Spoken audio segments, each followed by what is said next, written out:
지난 주간에 몇 권의 책을 샀는데 그 중에 한 권이 이제 무지개 원리라는 책입니다. 지난 주간에 지방에 갈 일이 있어서 또 기차를 타면서 이 책을 쭉 읽었습니다.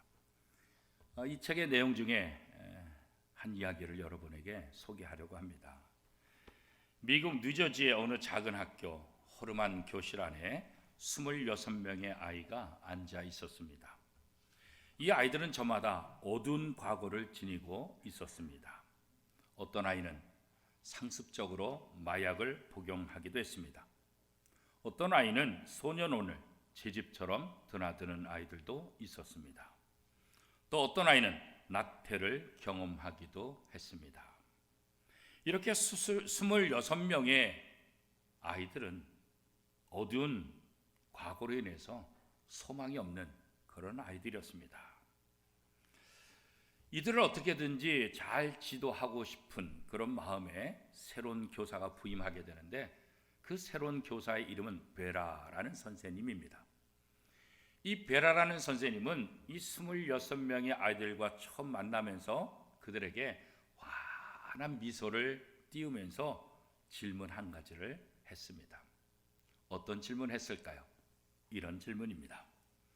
다음 세 사람 중에서 인류에게 행복을 가져다 줄 사람이 누구인지 한번 선택해보라 라는 거예요. 첫 번째 사람, 부패한 정치인과 결탁하고 점성술을 믿으며 2명의 부인이 있고 줄담배와 폭음을 즐기는 자. 두 번째 사람, 2번이나 회사에서 해고된 적이 있고 정오까지 잠을 자고 아편을 복용한 경험이 있는 사람. 세 번째 사람, 전쟁 영웅으로 채식주의자이며 담배도 안 피우고 가끔 맥주만 즐기는 자. 법을 위반하거나 불륜 관계를 가져본 적도 없는 사람. 이 세 사람 중에서 앞으로 전 세계의 미래에 행복을 가져다 줄 수 있는 사람이라고 한다면 어떤 사람을 선택하겠는가? 이 질문이죠. 여러분은 몇 번입니까? 1번입니까? 2번입니까? 아니면 3번입니까? 여러분 몇 번이에요? 예? 3번. 그죠? 26명의 아이들, 교실에 앉아있는 어두운 과거가 있는 26명의 아이들 모두 다가 3번을 선택했어요. 당연한 것 아니겠어요? 그죠? 그런데 선생님께서 대답을 해주시는데 정말 뜻밖의 대답을 해주시는 거예요. 이 세 사람은 우리 모두가 알고 있는 사람이다. 지금 우리들도 다 알고 있는 사람들이에요. 첫 번째 사람은 누구였냐? 미국의 프랭클린 루즈벨트 대통령. 두 번째 사람은 누구냐? 영국을 살린 영국의 수상 윈스턴 처칠. 세 번째 사람은 누구냐면 수천만 명의 목숨을 앗아간 나치의 지도자 아돌프 히틀러. 순간 교실은 침묵이 흘렀어요. 자신이 이런 사람은 미래에 행복을 가져다주는 지도자가 될 것이라고 선택했던 그 사람은 다름 아닌 나치의 히틀러라는 거예요. 얼마나 충격받았겠어요. 우리가 사람을 외모로 판단하는 것 이거 참 어려워요. 겉모습만 판단하면 우리는 실수할 수밖에 없어요. 그래서 성경은 요한복음 7장 24절에서 이렇게 말하고 있어요. 제가 현대인의 성경을 읽어드릴게요. 겉모양만 보고 판단하지 말고 올바른 표준으로 판단하라. 정말 우리가 곱씹어야 될 말씀. 근데 우리들은 겉모양만 가지고 자꾸 판단하려고 해요. 겉모습, 그 사람의 위치, 그 사람의 재력, 그 사람의 학벌, 그 사람의 어떤 조건들, 이런 것만 가지고 사람들을 판단해요. 야고보 사도도 사람을 외모로 판단하면 죄다 이렇게 말씀했잖아요. 우리가 겉모양만 보고 판단하다 보니까 우리 인간관계 속에서 실수가 있는 거예요. 아픔과 상처를 경험하게 되는 거예요. 오늘 본문 말씀에 보면 두 사람, 마리아와 가룟 유다를 비교하면서 누가 참된 신앙인이냐, 누가 참된 제자이냐, 이것을 설명하고 있어요. 마리아와 가룟 유다, 두 사람 중에서 누가 참된 제자입니까?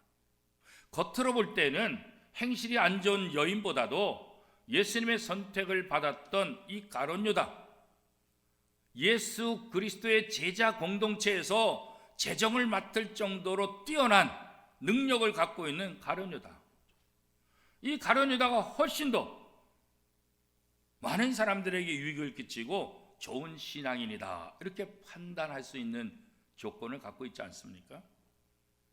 자, 오늘 성경은 어떻게 기록하고 있을까요? 6월절이 다가오고 있습니다. 우리나라 명절처럼 유대인들에게 이 6월절은 가장 커다란 명절이에요. 이때가 되면 12살 이상 된 모든 남자들은 예루살렘에 다 모이게 됩니다. 수십만 명이 모이게 되는 거예요. 그 당시에 2000년 전에 예수님께서도 6월절이 다가오면서 예루살렘으로 다가가시는 거예요. 죽음의 시간이 임박한 시점인 이 6월절 엿새 전에 예수님께서 베다니에 도착하세요. 이 베다니는 어떤 것이냐? 죽었던 나사로를 예수님께서 살리신 것이에요. 그 나사로가 살고 있는 집에 예수님이 베다니에 오셨다 그러니까 이 베다니 마을 사람들이 예수님을 환대하는 거예요. 환영하는 거예요. 난리가 났어요. 왜요? 자기의 형제 나사로가 죽었다가 살아났는데 그 나사로를 살리신 분이 바로 예수님. 그 예수님이 지금 자기의 마을에 오셨다는 거예요. 그렇죠? 우리나라도 보면 대통령이 고향을 방문했다, 대통령이 어느 지역을 방문했다 그러면 그 지역의 사람들이 나와서 환영하잖아요. 그렇죠? 수많은 사람들이 예수님을 환영하는 가운데 나사로의 집에서 잔치를 벌여요. 그래서 예수님은 나사로의 집에 들어가서 그 잔치에 참여를 하게 됐죠. 잔치에 참여하고 있는데 어느 순간에 이 나사로의 누이 마리아가 비싼 향유를 가져와서 예수님의 발에 다 부어버린 거예요. 주변 사람들이 얼마나 놀랐겠어요. 그렇죠? 그리고 자신의 긴 머리털로 예수님의 발을 닦는 거예요. 예수님의 발에 향유를 붓고 그 부어진 향유를 자신의 머리털로 닦아주는 거예요. 어떤 노예보다도 어떤 종들보다도 겸손하고 낮은 자세로 주님 앞에 헌신하는 이 여인의 모습. 이 마리아가 왜 이런 행동을 했을까요? 자기 오라비 나사로가 죽었는데 그 오라비를 살리신 예수님이 자기 집에 방문해서 이 잔치에 참여했으니 얼마나 관계무량이겠어요. 내 입장에서 어떻게 하면 예수님을 섬길까? 어떻게 하면 예수님에 대한 고마운 마음을 표현할까? 자기가 할 수 있는 걸 생각해 보니까 자기에게 있는 가장 비싼 향유, 이 향유를 예수님의 발에 부어드리고 깨끗하게 닦아드리자. 자기에게 굉장히 비싼 거지만 내 오라비 나사로를 살리신 예수님의 사랑에 비하면 아무것도 아니라고 생각하고 과감히 그것을 깨워서 예수님의 발에 부었던 거죠. 이 행동은 바로 예수님을 향한 마리아의 신앙 고백과 같은 거예요. 예수님의 사랑, 그 사랑에 대해서 마리아가 어느 정도 고마워하고 있는가, 어느 정도 감사하고 있는가, 이 행동을 통해서 우리는 보게 되죠. 어떤 화가가 그림을 이렇게 멋지게 그렸어요. 예수님의 발에 향유를 뿌리고 붓고 자기의 머리털로 예수님의 발을 닦아준 이 모습, 정말 아름다운 모습 아니겠어요? 은혜를 잊지 않고 그 은혜를 기억하며 자기에게 가장 소중한 것을 주님 앞에 드리는 이 아름다운 모습. 오늘 우리가 예수 그리스도의 십자가 은혜로 우리의 죄로부터 해방되고 하나님의 자녀가 됐다는 이 사실을 우리가 안다고 한다면 우리도 예수님 앞에 아름다운 헌신의 삶을 살아야 되지 않겠습니까? 세상에 가치 있다고 생각하는 그 어떤 것보다도 예수님이 더 가치 있는 분이라고 생각하기 때문에 이 마리아처럼 이런 헌신을 우리가 할 수 있는 거죠. 우리가 예수님의 사랑을 기억한다고 한다면, 우리가 예수님을 최우선순위로 둔다고 한다면 우리의 감사와 경배와 헌신과 섬김이라는 열매를 통해서 이런 모습으로 나타나야 된다는 거죠. 오늘날 예수님과 교회에 대한 헌신을 불합리한 신앙 혹은 광신으로 매도하는 경우도 종종 있죠. 물론 잘못된 신앙관을 가지고 잘못된 헌신을 하는 사람들도 있긴 있어요. 그죠? 그러나 우리가 주님 앞에 헌신할 때 우리의 손과 우리의 발로 드러나기보다는 우리의 머리와 우리의 입술에만 그치고 마는 그런 아주 이기적인 그런 신앙생활, 그런 봉사를 하는 사람들이 참 많이 있어요. 내 모습은 어떨까요? 예전의 성도들에 비하면 요즘의 성도들이 헌신도가 굉장히 약화됐다, 이런 말들을 많이 해요. 신방하면서도 보면 예전에 목사님 제가 얼마나 헌신했는지 몰라요. 예전에 제가 얼마나 열심히 했는지 몰라요. 예전에 열심히 했던 그 모습들을 다 기억하고 있어요. 그런데 오늘날은 어때요? 뭐 이런저런 핑계로 그냥 말로만, 그냥 형식적으로만 주님을 사랑하고 교회를 사랑하는 그런 모습으로 변화돼 가고 있는 우리의 모습들. 그렇죠? 세상 사람들은 낭비라고 할지 모르지만 예수님의 십자가 사랑을 받은 우리들은 예수님을 위한 헌신이 낭비가 아니라 최우선순위. 그래서 하나님을 사랑하고 하나님 앞에 헌신할 수 있는 거예요. 우리가 어떤 헌신을 하더라도, 우리가 어떤 섬김을 한다 할지라도 주님이 우리에게 베푸신 그 사랑에 비하면 이거 아무것도 아니죠. 마리아가 자기의 오라버니를 살리신 그 예수님께 감사를 표시하는 것, 그 어떤 것으로 표시한들 죽었던 오라버니를 살리신 그 사랑에 어떻게 비유할 수 있겠어요? 무엇으로 비유할 수 있겠어요? 아무것도 할 수 없어요. 그래서 우리는 주님의 사랑을 알 때 하나님 앞에 온전히 헌신하고 하나님의 은혜를 알 때 하나님의 말씀에 온전히 순종하는 삶을 살 수가 있는 거죠. 자, 오늘 본문에 또 다른 중심 인물 가룟 유다에 대해서 기록하고 있습니다. 가룟 유다는 누구보다도 복을 받은 사람이죠. 예수님이 직접 선택한 제자예요. 얼마나 감사해요. 예수님과 동행하며 수많은 사람들의 부러움을 사는 그런 12명밖에 안 되는 제자, 그 제자로 선택받았어요. 그 12명의 제자들 속에서도 그 제자 공동체에서 모든 재정을 담당하는 그런 아주 영리하고 똑똑한 제자, 그렇게 소문이 난 가룟 유다. 그런데 오늘 본문에 보면 이 가룟 유다가 마리아가 자기의 향유를 예수님의 발에 붓는 모습을 보고 뭐라고 말합니까? 아주 야단을 치는 거예요. 비난하는 거예요. 비판하는 거예요. 그게 얼만데? 오늘 성경은 300데나리온이라는 가치를 얘기하고 있어요. 이 300데나리온은 어느 정도냐? 1데나리온은 노동자의 하루의 품삯이에요. 그러니까 노동자의 1년 연봉에 해당되는 거예요. 월 300만 원 받는다고 한다면 3,600만 원, 월 400만 원을 번다고 하면 4,800만 원. 사실 지금 생각해도 큰 돈이죠. 그렇죠? 그런 가치의 향유를 예수님의 발에 쏟아 부은 것, 가룟 유다 입장에서는 이게 말도 안 되는 거예요. 그 차라리 날 주지. 날 주면 그걸 팔아다가 내가 가난한 사람 도울 텐데 왜 가난한 사람을 돕지 않고 왜 이렇게 발에다가 쏟아 부어버리냐. 가룟 유다가 이렇게 생각한 것은 왜 그럴까요? 가룟 유다가 정말 가난한 사람들을 생각하기 때문일까요? 오늘 성경은 이렇게 표현하고 있습니다. 요한복음 12장 6절 말씀입니다.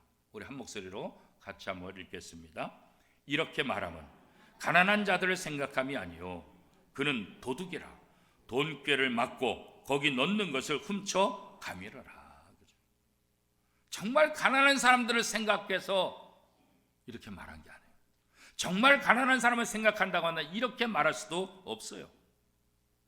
자기가 착복하려고, 자기가 가지려고, 자기 욕심 때문에 이렇게 말하는 거예요. 가룟 유다는 이렇게 겉과 속이 다른 이중적인 모습을 보여준 사람이에요. 겉으로는 예수님의 제자요, 겉으로는 그럴듯한 명분을 가지고 이 마리아를 지금 책망하는 거예요. 예수님을 따르면서도 예수님보다도 세상적인 가치에 더 관심을 갖고 있는 사람, 이게 바로 가룟 유다의 모습이에요. 오늘 우리도 마찬가지죠. 예수님을 믿는다고 하면서 하나님의 은혜, 십자가 사랑을 기억하면서도 우리의 욕심 때문에 예수님을 이용하는 사람들이 참 많아요. 예수님에게 관심 있는 것이 아니라 예수님을 통해서, 하나님을 통해서 얻게 되는 거기에 더 관심 있는 거예요. 내가 교회 다님으로, 내가 신앙생활함으로 내게 어떤 혜택이 있을까, 여기에 더 관심 있는 거죠. 그렇다고 한다면 온전한 신앙인의 모습은 아니에요. 더 나아가서 참된 제자다 이렇게 말할 수는 없죠. 우리는 자신의 언행을 살피면서 우리가 혹시 물질의 우선순위를 두고 있지는 않는가, 이거 경계해야 돼요. 물질보다도 예수님을 더 앞세우면 안 된다는 거예요. 예수님보다도 하나님보다 더 앞세우면 그 모든 것들을 성경은 뭐라고 표현하고 있습니까? 그게 바로 우상이다. 그런 거예요. 우상이 다른 게 없어요. 하나님보다 우선순위에 두는 것, 그게 우상이다. 우리가 그런 우상들 때문에, 우리가 그런 세상적인 가치관 때문에 주님을 놓쳐서는 안 된다. 주님을 놓쳐버리고 생명을 놓쳐버리면 가장 어리석은 사람이 되는 거예요. 우리는 예수님을 이용하는 사람이 아니라 예수님이 우리를 통해서 하나님의 역사를 이뤄갈 수 있도록, 우리를 도구로 사용할 수 있도록 나 자신을 내어주는 것, 그게 바로 참다운 신앙인의 모습입니다. 예수님을 위해 헌신하는 사람은 결코 자신의 삶을 낭비했다 이렇게 말하지 않아요. 마리아가 300데나리온, 노동자의 1년 연봉에 해당되는 향유를 예수님의 발에 붓고 어머머 어떡하지 아까워서 이렇게 말하지 않았어요. 후회하지도 않았어요. 낭비라고 생각하지 않아요. 기쁨으로 쏟아부었어요. 주님을 위해서라고 한다면 이것이 가치 있고 이것이 중요하지만 이것보다 주님이 더 가치 있는 분이라고 생각했기 때문에 기쁨으로 그의 발에 쏟을 수 있었던 거죠. 이런 마리아의 모습을 보고 예수님은 이 마리아의 이 헌신을 아주 중요한 도구로 사용하시는 거죠. 어떻게 해요? 요한복음 12장 7절 말씀, 우리 한 목소리로 같이 읽겠습니다. 예수께서 이르시되 그를 가만두어 나의 장례할 날을 위하여 그것을 간직하게 하라. 이 여인은 예수님이 십자가에 못 박혀 돌아가실지 아무것도 몰라요. 그러나 이 여인의 헌신을 예수님께서는 어떻게 해요? 내 장례를 위한 준비의 도구로 내가 사용하겠다, 그런 거예요. 우리가 하나님 앞에 드리는 헌신, 우리가 하나님 앞에 드리는 그 무엇, 내가 볼 때는 아무것도 아니고 다른 사람이 볼 때도 작다 할지 모르지만 그런 진정한 마음을 가지고 주님을 사랑하는 마음을 가지고 주님 앞에 헌신하면 주님은 우리의 작은 것을 하나님의 위대한 구원의 역사에 도구로 사용하신다는 거죠. 이게 참 놀라운 일 아니겠어요? 그죠? 우리가 살아가면서 많은 사람들을 만납니다. 그죠? 여러분 지금까지 만난 사람들 몇 명이나 될까요? 숫자로 헤아릴 수 없죠. 어마어마하게 많은 사람 있죠. 모든 사람 여러분 기억합니까? 여러분 만났던 사람? 다 기억 못해요. 그죠? 잊혀진 사람이 많죠. 그런데 잊혀지지 않고 생생하게 기억되는 사람들이 있어요. 어떤 사람이 여러분 기억됩니까? 그죠? 내게 은혜를 베푼 사람, 내가 힘들고 어려울 때 정말 나를 도와준 사람, 그 사람들은 생생하게 기억나요. 또 한 부류의 사람이 기억나요. 어떤 사람이요? 나를 힘들게 했던 사람, 저도 지금 생생하게 기억되는 사람이 있어요. 그 이름을 아직도 기억해요. 제가 군대 생활할 때 나를 괴롭혔던 그 고참. 자기도 교회 다니고 자기도 신학교 갈려 했다가 말았다고 하면서 나에게 교회 간다고 두들겨 패고 나를 얼마나 괴롭혔는지 그 이름 생생하게 기억해요. 차라리 예수 안 믿는 사람이 괴롭혔으면 예수 안 믿으니까 이렇게 생각하겠어. 교회들 다니면서 신학교까지 가려고 했다고 말이나 하지 말지.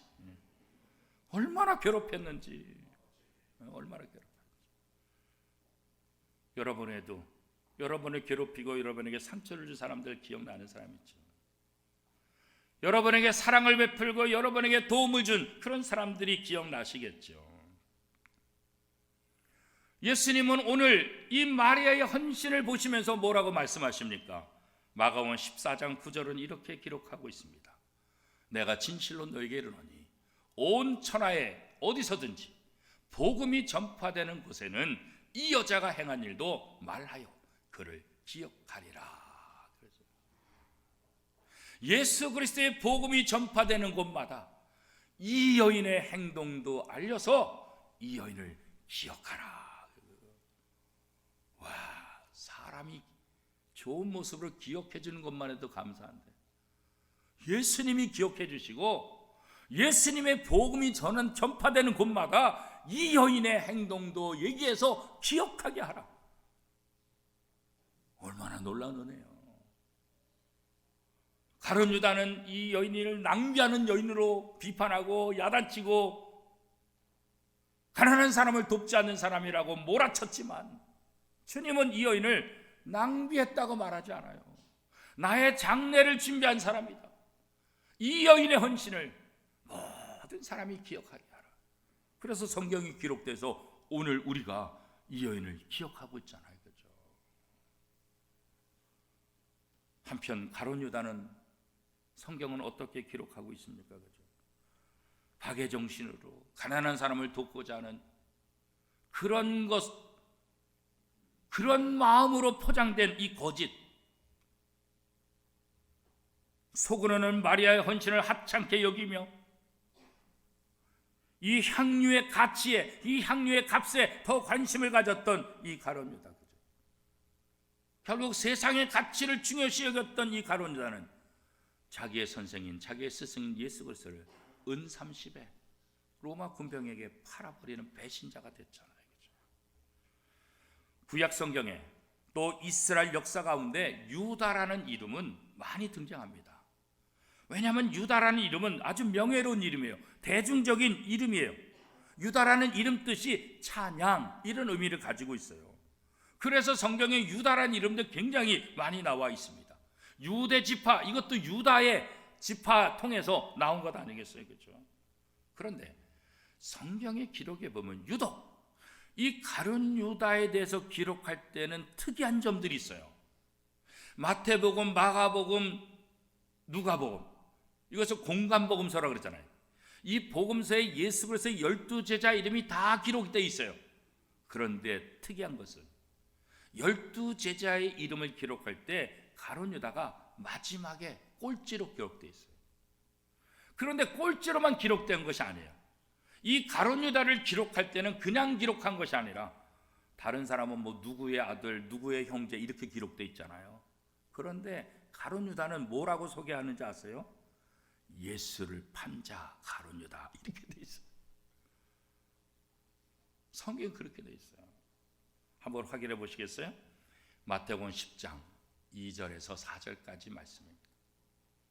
12사도의 이름은 이러하니 베드로라 하는 시몬을 비롯하여 그의 형제 안드레와 세베대 아들 야고보와 그의 형제 요한, 빌립과 바돌로메, 도마와 세리 마테, 알페의 아들 야고보와 다데오, 가나안인 시몬 및 가룟 유다 곧 예수를 판 자라. 가룟 유다 이름이 제일 끝에 있고 가룟 유다는 어떻게 설명되어 있어요? 예수를 판 자라. 오늘 본문에도 보면 이 가룟 유다를 어떻게 표현하고 있습니까? 요한복음 12장 4절 말씀, 우리 한 목소리로 같이 한번 읽어보겠습니다. 제자 중 하나로서 예수를 잡아줄 가룟 유다가 말하되. 그러죠. 가룟 유다를 어떻게 해요? 예수를 잡아줄 가룟 유다. 예수를 잡아서 거짓 입맞춤을 통해서 로마 병정들에게 잡아서 넘겨줄 가룟 유다, 이렇게 표현하고 있어요. 돈꾀를 맞는 등 누구보다도 제자 공동체에서 신뢰를 받고 실력이 있었던 이 가룟 유다, 예수 그리스도의 죽음 앞에서 예수님을 제대로 이해하지 못했어요. 오직 세상의 가치에 빠져서 사리 판단을 하지 못하는 거예요. 성경은 우리에게 사람이 떡으로만 살 것이 아니라 하나님의 말씀으로 산다고 말씀했지만, 이 가룟 유다는 하나님의 말씀을 잃어버리고 세상의 떡, 세상의 가치에 집중되어 있는 어리석은 삶을 살았던 거예요. 가룟 유다처럼 예수님을 따른다고 하면서 생명보다 물질을 더 가치 있게 생각하는 그런 모습이 우리 속에 있지 않습니까? 이런 사람들은 예수님을 인해서 혜택 받는 것, 누리는 것, 여기에만 관심 있지 예수님께 헌신하지 않습니다. 우리가 예수님을 이용하는 삶이 아니라 예수님이 우리를 사용하실 수 있도록 하는 것, 우리를 하나님의 도구로 사용할 수 있도록 우리를 내놓는 것, 이게 참다운 헌신인데 그러지 않는다는 거예요. 값비싼 향유를 겸손한 마음으로 예수님의 발에 붓고 자신의 머리털로 예수님의 발을 씻은 마리아의 신앙, 이건 정말 놀라운 거예요. 정말 눈물겨운 그런 모습 아니겠어요? 그렇죠? 이것이야말로 내 마음을 다하고 목숨을 다하고 힘을 다하고 뜻을 다하여 하나님을 사랑하라, 그 모습의 모델 아니겠습니까? 십자가의 죽음으로 우리를 죽음에 살리신 예수님의 희생, 우리를 살리기 위해서 자신의 아들을 십자가에 죽기까지 우리를 포기하지 않으시고 사랑하신 하나님 아버지의 사랑이 마리아와 같이 자신을 낮추고 아낌없이 쏟아붓는 그 사랑의 모습으로 우리에게 다시 한번 교훈하고 있지 않습니까? 마리아의 정성과 사랑을 담은 향유, 이 옥합이 깨어졌을 때, 예수님의 발에 그 모든 향유를 부었을 때 온 집안이 이 향유로 가득했더라. 동네가 다 이 향유로 가득했죠. 우리가 아름다운 신앙을 고백하고 아름다운 헌신을 할 때 우리의 그런 아름다운 모습이 향기로서 다른 사람들에게 좋은 영향력을 주어서 그 공동체가 생명 있는 공동체로, 변화되는 공동체로, 건강한 공동체로 변화될 수 있을 것입니다. 오늘 이 마리아의 헌신의 이 주인공이 바로 저와 여러분이 됐으면 좋겠습니다. 우리를 통해서 하나님의 뜻을 온전히 이루기를 축복합니다. 다시 설교 처음 이야기로 다시 한번 돌아가겠습니다. 무지개 원리에 나와 있는 그 이야기의 결론은 이렇게 맺혀 있습니다. 늦어져 있는 그 학교 선생님은 학생들에게 이렇게 말합니다. 여러분의 인생은 이제부터 시작이에요. 여러분의 과거가 어떠하든지 어떤 일이 있었는지 그것 중요하지 않아요. 여러분은 이제 모두 다 소중한 존재고 얼마든지 꿈을 이룰 수 있습니다. 아이들은 이 선생님의 가르침을 통해서 매일매일 조금씩 변화되기 시작해요. 훗날 이 아이들은 사회 각 분야에서 전문가로 활동하며 미래를 창조하는 사람으로 삶을 살아가고 있었대요. 어떤 사람은 심리학 박사가 되고, 어떤 아이는 법관이 되고, 어떤 아이는 비행사가 되고, 그렇죠? 얼마나 통쾌한 역전 인생들입니까? 어두운 과거가 있었지만 아무도 이들에게 관심을 주지 않고 이들을 포기했지만 한 선생님의 가르침을 통해서 이들의 인생이 역전된, 우리는 허물과 죄로 죽었던 사람들이에요. 아무런 소망이 없었던 사람들이에요. 그런 우리들을 하나님께서 사랑하시고 하나님의 은혜를 우리에게 베푸셨어요. 고린도서 5장 17절 말씀해 보면 그런즉 누구든지 그리스도 안에 쓴 새로운 피조물이라 이전 것은 지나갔으니 보라 새 것이 되었도다. 어두운 과거를 갖고 있었던 우리, 허물과 죄로 죽을 수밖에 없는 우리들. 그런데 주님은 우리에게 말씀하세요. 이전 것 지나갔다. 이제 새로운 피조물이다. 이제 시작이다. 이제 다시 멋지게 시작하라. 너는 새로운 피조물이 되었다. 사랑하는 성도 여러분, 이제 우리는 다시 시작합니다. 새로운 피조물이었어. 하나님의 은혜와 하나님의 사랑을 받았기에 우리는 다시 꿈을 갖고 다시 새로운 역전 인생이 될 수 있기 때문입니다. 오미동교회 성도 여러분, 여러분의 인생이 지금까지 어떤 인생이었습니까? 여러분의 과거에 어떤 어두운 흔적들이 있습니까? 어떤 아픔과 어떤 상처가 있었습니까? 그러나 그거 염려하지 마세요. 이전 것은 다 지나갔다고 성경이 선포하고 있습니다. 이제 다시 시작하십시오. 이제 예수 그리스도의 십자가 보혈을 통해서, 이제 그 하나님의 사랑을 통해서 다시 시작하셔서 우리의 인생 마지막 날에 주님 앞에 착하고 충성된 종아 잘하였도다. 칭찬받는 종, 참된 제자로, 참된 신앙으로 기억되는 멋진 성도가 다 될 수 있기를 축복합니다.